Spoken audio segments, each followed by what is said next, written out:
Idul Adha itu dari kata id, id itu kembali banyak nikmat atau terulangnya nikmat-nikmat yang diberikan oleh Allah Subhanahu wa taala. Kemudian Al-Adha ini banyak yang mengatakan terkait dengan ibadah penyembelihan kurban disebut Idul Adha atau Idul Kurban. Saya cerita sedikit tentang sejarah Idul Adha. Dulu ada seorang malaikat yang menjelma sebagai manusia dan beliau ini komunikasi dengan Nabi Ibrahim. Sebelum saya cerita jauh, saya katakan juga saya ingatkan lagi bahwa cara berpikir kita sebagai mukmin itu harus berpikir awal al-khilqah. Awal kita dijadikan oleh Allah Ta'ala, yaitu Nabi Adam materinya dari tanah, nyatanya bisa jadi Nabi Adam. Kita dari sperma, nyatanya bisa jadi manusia. Dengan konstruksi yang sempurna. Dengan cara seperti ini, nanti bayangkan kekuasaan Allah yang tidak terbatas menjadi mudah. Saya teruskan, si malaikat tadi tanya ke Nabi Ibrahim, saya minta kambing kamu. Oh ya, silahkan. Asal kamu melantunkan kalimat tasbih, terus dibaca tasbih, indah sekali, merdu, terus bisa minta tambahan kambing, ya. Sampai beberapa kali. Demi Allah, ini baru kambing, baru hewan. Andaikan anak saya pun, kalau demi Allah saya kurbankan. Singkat cerita, versi riwayat ini, suatu saat Nabi Ibrahim diuji dengan dimintanya anak untuk dikurbankan. Ketika beliau atas nama seorang bapak agak keberatan, terus diingatkan ulang oleh Allah Ta'ala, janji beliau demi Allah, anak pun saya kurbankan. Walhasil akhirnya beliau melakukan itu. Dan karena Allah hanya menguji, tidak niat betulan supaya anak itu disembelih, akhirnya diganti oleh kambing. Jadilah tradisi kurban itu pakai kambing. Kemudian secara fikih ada padanan-padanan yang cukup menggantikan kambing, yaitu ada sapi, ada unta, dan seterusnya, dan seterusnya. Yang menarik dari sekian referensi yang saya baca, dan ini harus disosialisasikan lah. Sebagian versi itu adalah bahwa Nabi Ibrahim ketika diangkat di alam malakut, di alam langit sana, itu ketemu Allah, kemudian Allah tanya, Ibrahim, banyak hamba-hambaku yang durhaka, tidak tahu saya sebagai Tuhannya. Terus kata Ibrahim, usul ya Fa'amidhum, bunuh saja ya Allah. Setelah itu tanya lagi, ada yang pezina, ada yang koruptor, ada yang pokoknya dosa-dosa yang buruk sekali. Dan di semua itu Nabi Ibrahim usul, mereka hidup di bumi engkau ya Allah, makan rezekimu ya Allah, maka mereka enggak sopan sekali, enggak ngerti engkau. Terus singkat cerita minta itu diadab, siksa. Suatu saat versi referensi ini di kitab Hikam, kalau di kitab saya halaman 15 juz 2, suatu saat Nabi Ibrahim itu diminta sama Allah menyembelih Ismail. Kita ini penting sekali. Setelah disuruh menyembelih Ismail, Nabi Ibrahim komplain. Ya Allah, ini anak saya, samratu fuadi, buah hati saya, kenapa engkau seenaknya minta saya sembelih? Gitu. Gak bisa ya Allah, ini samratu fuadi, buah hati saya. Terus kata Allah, orang-orang yang durhaka yang kamu usulkan supaya saya bunuh itu hamba saya menciptakan mereka, dan saya mencintai mereka, karena itu ciptaan saya. Anda enak saja usul saya matikan, saya bunuh.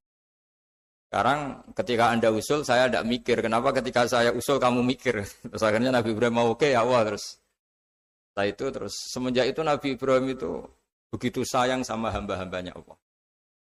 Sehingga dari cerita yang paling masyhur, ketika Abu Bakar As-Siddiq begitu lemah lembut sama hamba-hamba Allah yang lain, Nabi Muhammad mensepadankan dalam hal ini sama Nabi Ibrahim, hati kamu sehalus Ibrahim.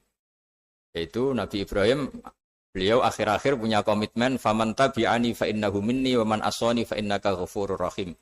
Ya Allah, orang yang ikut sunnahku maka jelas bagian dari saya. Dan yang sedang durhaka, waman asoni, saya harapkan fa innakal ghafurur rahim. Engkau Maha Pengampun, Maha Penyayang. Semenjak itu menjadi sunnatan mutaba'ah bahwa agama ini agama rahmatan lil alamin, bahwa melihat kemungkaran, melihat kebodohan, ketimpangan, itu komitmen kita ini membenahin, bukan menghabisin. Melihat kesalahan, komitmen kita ini in uridu illal islaha mastata'tu. Komitmen kita ini ingin lebih baik, bukan mengacaukan dunia ini. Semenjak itu terus syariat-syariat Islam disebut anit tabi millata Ibrahim Hanifa, bahwa kita mengikuti millahnya Ibrahim. Sebab itu kemudian setelah ini menjadi sunnatan mutaba'ah, bahkan banyak ulama yang berpendapat ketika Rasulullah SAW Mi'raj, itu dari sekian Nabi Ulul Azmi yang enggak ketemu itu Nabi Nuh. Nabi Nuh alaihissalam, padahal termasuk Nabi Ulul Azmi. Itu banyak yang menganalisis karena Nabi Nuh itu pernah berdoa, Rabbi la tadhar alal ardi minal kafirina dayaro. Nabi Nuh adalah Nabi yang pernah cara Jawa maksudno kaumnya, mendoakan buruk sama kaumnya. Dan itu tidak manhaj, tidak metode yang Nabi Muhammad disuruh ikut metode itu. Tapi Nabi disuruh ikut manhaj atau pola sosiologi, pola dakwah atau pola sosial yang harus mengikuti Nabi Ibrahim anit tabi millata Ibrahim Hanifa. Nabi Ibrahim itu orang yang sangat lemah lembut, yang ngendikan faman tabi'ani fa innahu minni wa man asani fa innaka ghafurur rahim. Sebab itu teman-teman yang di Kanada, yang di mana-mana, kita ngikuti status ilmu hakikat. Di ilmu manusia, negara ini milik Kanada, milik Amerika, milik Eropa misalnya, atau milik mana sajalah. Tapi di status ilmu hakikat, semua itu milik Allah. Sehingga di antara ciri khas Islam adalah, kalau dulu agama-agama lain harus salat di tempat peribadatan mereka, Islam mengatakan, ju'ilat lanal ardu kulluha masjidan. Semua bumi Allah itu masjid, tempat sujud.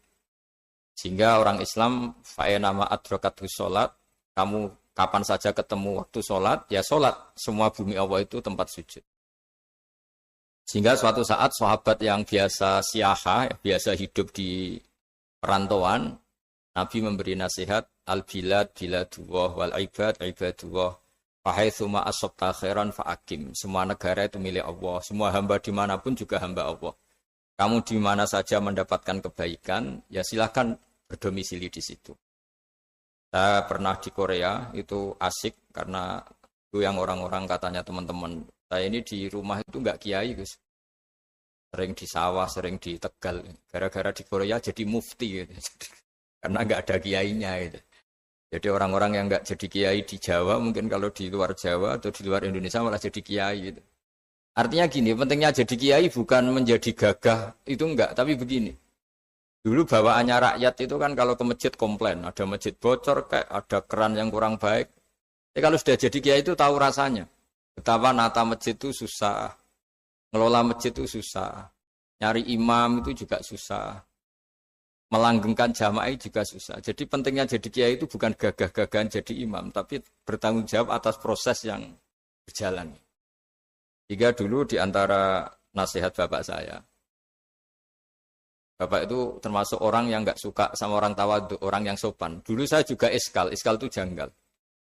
Kata bapak, wong tawadhu itu apik, orang sopan itu baik. Tapi biasanya itu cara orang menghindari tanggung jawab. Disuruh jadi kiai nggak mau. Tapi kalau ada kiai salah komplain itu. Disuruh jadi menteri nggak mau, kalau ada menteri salah komplain itu. Disuruh jadi apa nggak mau. Kesannya tawadhu, tapi sebenarnya hanya menghindari tanggung jawab. Disuruh pidato nggak mau, disuruh jadi MC nggak mau. Tapi kalau ada orang salah komplain. Jika kata bapak tawaduk itu baik, asal tawaduk betul. Tapi kebanyakan nggak, tawaduk itu menghindari tanggung jawab sambil cari salahnya orang lain. Nah ini yang tawaduk yang akhirnya kurang baik. Nah teruskan, jadi Nabi Ibrahim ini panutan yang luar biasa. Beliau adalah orang yang alami sekian proses sosial, yang akhirnya diakui sebagai Khalilur Rahman, orang yang sangat dicintai Allah Ta'ala. Di antara sebab dicintainya Nabi Ibrahim adalah seperti yang dialami Nabi Adam. Nabi Adam ketika turun di bumi, itu keresahan pertama itu bukan karena kurang makanan atau kurang minuman, itu enggak. Beliau turun di bumi, mendapati bangsa yang lain, kalau dalam kitab disebut Banul Jan. Itu dia janggalnya Masya Allah. Ini orang makhluk-makhluk ini kok tidak kenal sama Allah yang menciptakannya. Kan aneh ya kalau kita hidup di Kanada terus nggak tahu PM-nya siapa, Perdana Menterinya siapa, kita hidup di Indonesia nggak tahu presidennya siapa. Itu kan aneh. Kita hidup di kampung nggak ngerti lurahnya siapa aja aneh. Ini hidup di buminya Allah kok nggak tahu Allah itu siapa. Nggak pernah menyebut Allah. Padahal harusnya yang paling dikenal pertama itu ya zat yang menciptakan kita, menciptakan langit bumi dan sebagainya. Sehingga beliau itu gerutu itu komplain. Ya Allah ini enggak fair dunia ini, engkau yang menciptakan, engkau yang memberi rezeki, kemudian mereka tidak kenal engkau. Ini kata Nabi Adam alaihissalam. Barokahnya komplain itu, jadi komplain itu yang diridhoi Allah juga banyak. Akhirnya Allah meridhoi Nabi Adam, dosa-dosanya, salahnya itu diampuni. Ya ukuran seorang Nabi, beliau dianggap salah itu diampuni, karena keresahan beliau itu takut Allah enggak dikenal. Nah, masjid yang di Kanada, di Montreal juga ketakutan kita ini jangan sampai orang Islam tidak punya tempat ibadah. Meskipun setelah punya tempat ibadah, ketakutan kita jangan-jangan ibadahnya tidak sesuai sunnah Rasul. Setelah sesuai sunnah Rasul kita takut lagi, jangan-jangan memaksa sesuai tapi karena ingin benar. Dan setelah ingin benar, takutnya syarat tasawuf ngimani kebenaran itu. Bukan ngimani rahmatnya Allah tapi ngimani kebenaran itu. Asalnya jadi ujub. Ujub itu bangga amal diterima karena kebaikannya, bukan karena fadlnya Allah, karena anugerah. Nah ketakutan-ketakutan ini khas orang soleh. Orang soleh itu kalau nggak sholat takut. Setelah sholat takut nggak sesuai syarat rukun. Setelah sesuai semua takut iktimat alal amal. Membanggakan kebenaran. Tapi bukan membanggakan luasnya rahmatnya Allah Ta'ala. Sehingga di luar ilmu fikih ada ilmu namanya ilmu tasawuf. Ilmu yang mengelola hati. Jadi ibarat orang itu kalau yang paling masyhur dalam cerita-cerita orang sufi. Ada orang sudah masuk surga karena tidak pernah dosa sama sekali. Ini cerita-cerita yang melegenda di dunia tasawuf. Tanya Allah, kenapa kamu masuk surga? Karena saya taat terus ya Allah, nggak pernah maksiat sama engkau. Berapa lama kamu hidup di dunia? 80 tahun.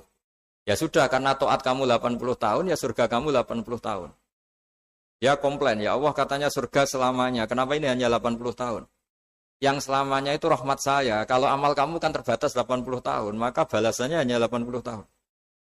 Nah semenjak itu beliau sadar, oh ya Allah, masuk surga itu fadlmu, anugerahmu, amal saya tidak ada bandingannya dengan surgamu. Nah ini jadi sehingga keyakinan ahli sunnah wal jamaah diantara ciri khasnya adalah masuk surga itu karena fadlnya Allah, karena anugerahnya Allah. Maksudnya itu oke, kita amal, tapi amal kita tetap terbatas. Tidak memberi kontribusi pada kerajaan Allah, pada kedikjayaan Allah sebagai Tuhan. Yang tidak terbatas adalah fadlnya Allah Subhanahu wa Ta'ala. Nah, keresahan-keresahan ini kemudian yang diwariskan oleh para nabi ke ulama-ulama. Di keresahannya ulama itu mirip-mirip keresahan nabi. Nabi dulu itu sampai dakwah, sampai sosialisasi kebenaran itu takut Allah itu la yuzkaru fi mulki. Allah tidak disebut. Tidak menjadi aktor. Kan tidak fair kita misalnya nempat di negara orang terus nggak tahu duta besarnya siapa, terus kalau ngurus paspor di mana, ngurus visa di mana. Ini sama, kita hambanya Allah tapi nggak pernah ngurus status kehambaannya. Harusnya kita ngurus status kehambaan kita dengan sholat, berarti kehambaan kita hidup. Dengan baca tasbih berarti kehambaan kita hidup. Makanya dalam sebuah ayat disebutkan masuk surga itu gampang. Yang susah itu kamu masuk status kehambaan itu. Makanya disebut ya aja Tuhan nafsul mutmainnah irji'i ila rabbiki radiyatan mardiyah. Pertama apa? Fadkhuli fi ibadi. Kamu harus masuk status sebagai hambaku dulu. Baru wadkhuli jannati, baru kamu masuk surga. Jadi orang boleh nikmati fasilitas negara lain kalau visa paspornya disahkan. Orang boleh masuk surga kalau status kehambaannya disahkan oleh Allah Subhanahu wa Ta'ala. Nah, lalu status kehambaan itu dimulai dari mana? Secara fisik kita sujud. Anggota tubuh yang begitu terhormat, namanya kepala, kita tundukkan kepada Allah Ta'ala. Hati kita, akal kita yang ingin menguasai dunia misalnya, ambisi itu kita kalahkan untuk hanya tunduk kepada aturan-aturan Allah Subhanahu wa Ta'ala. Kekhawatiran kita akan menghadapi alam akhirat, nah ini yang penting. Nanti setelah kita mati kayak apa, jadi debu, jadi tanah, lalu bangkit kita gimana? Sebagaimana mukadimah saya, ingatlah an-nas'atil ula. Ingatlah penciptaan pertama, bahwa Allah punya reputasi menciptakan Nabi Adam dari tanah, dan di tubuh Nabi Adam itu tersimpan calon generasi berikutnya ila yaumil qiyamah. Kayak apa susahnya bikin Nabi Adam kalau andikan kita boleh berpikir. Bikin satu master manusia yang akan melahirkan manusia seluruh dunia. Ibaratnya chipnya itu sudah ada di punggung Nabi Adam. Dan itu materinya dari tanah. Dengan berpikir gitu, maka ketika kita meninggal, sudah jadi tanah, kembali lagi jadi manusia adalah hal yang mudah. Karena Allah punya reputasi menciptakan manusia super, yaitu Nabi Adam dari tanah. Jika setiap kali kita iskal janggal terhadap kekuasaan Allah, kata Allah Ta'ala, Qul yuhihal ladzi ansha'aha awwala marrah.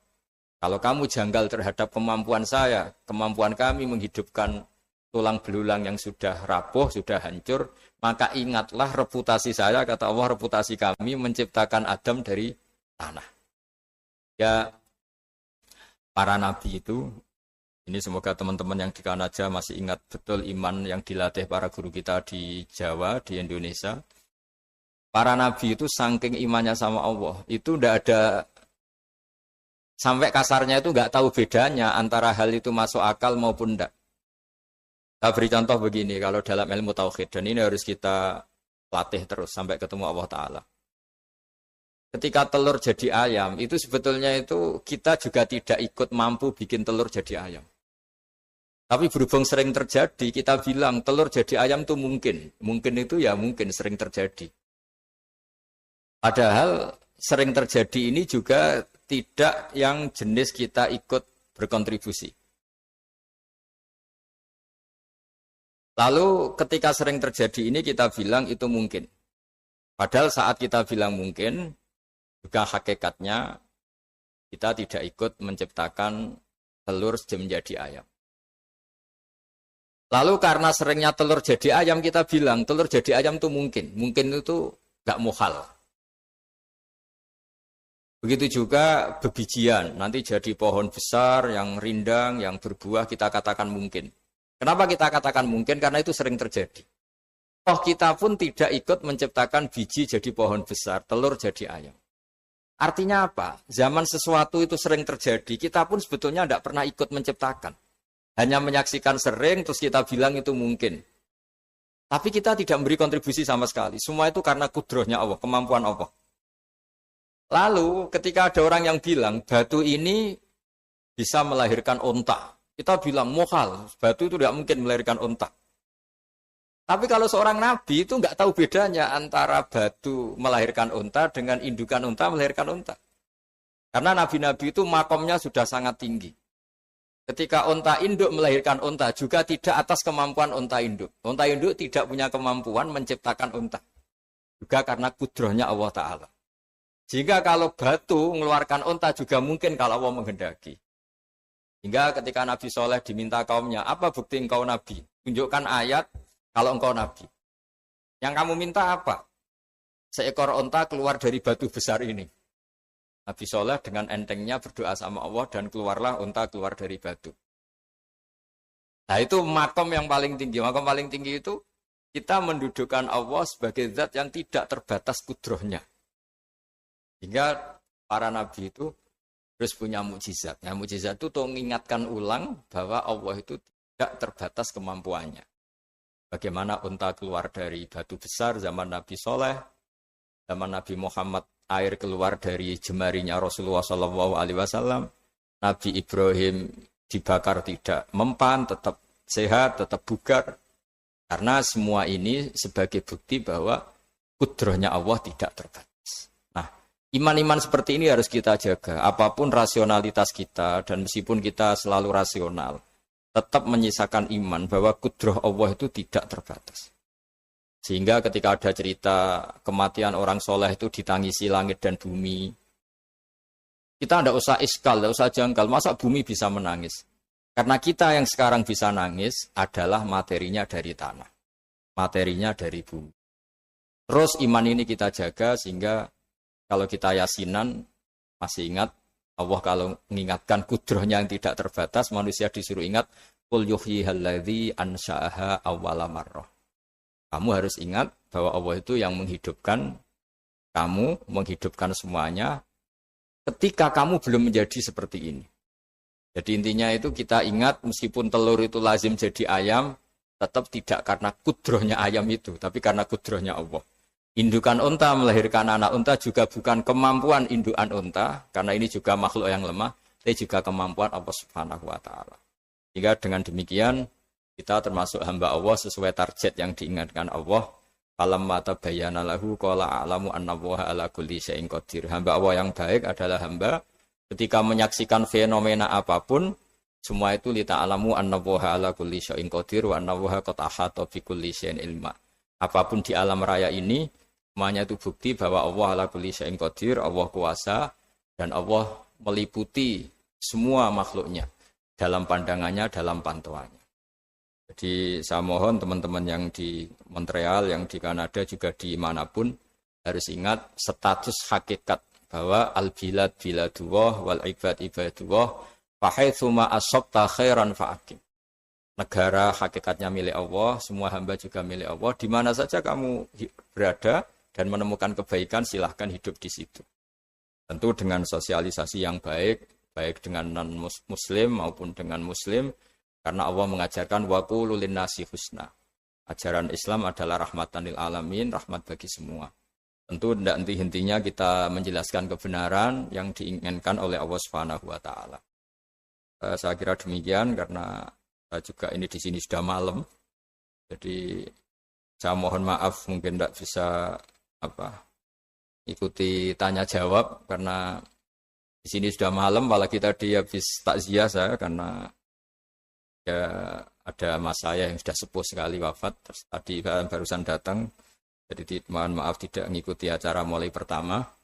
Tapi saya mohon ayat-ayat Quran yang saya terangkan tadi bahwa untuk mensifati Allah kudrohnya tidak terbatas.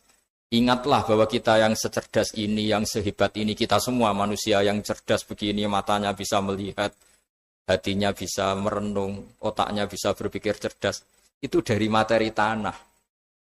Dan Allah mampu. Allah bisa bikin orang miliatan gini dari satu orang manusia namanya Nabi Adam. Kayak apa susahnya bikin konstruksi Nabi Adam kalau boleh dibahasakan. Dan itu Allah punya reputasi mampu. Dengan cara seperti itu kita akan gampang iman bahwa kita setelah meninggal dan menjadi tanah, ya sama seperti kita masih hidup. Zaman kita hidup ya tidak tahu cara kerja jantung kita, nafas kita, uratnya gimana, terus sistem tubuh. Meskipun ilmu medis ngerti mengurai itu, tapi tetap saja hanya ngerti, tidak menciptakan. Yang menggerakkan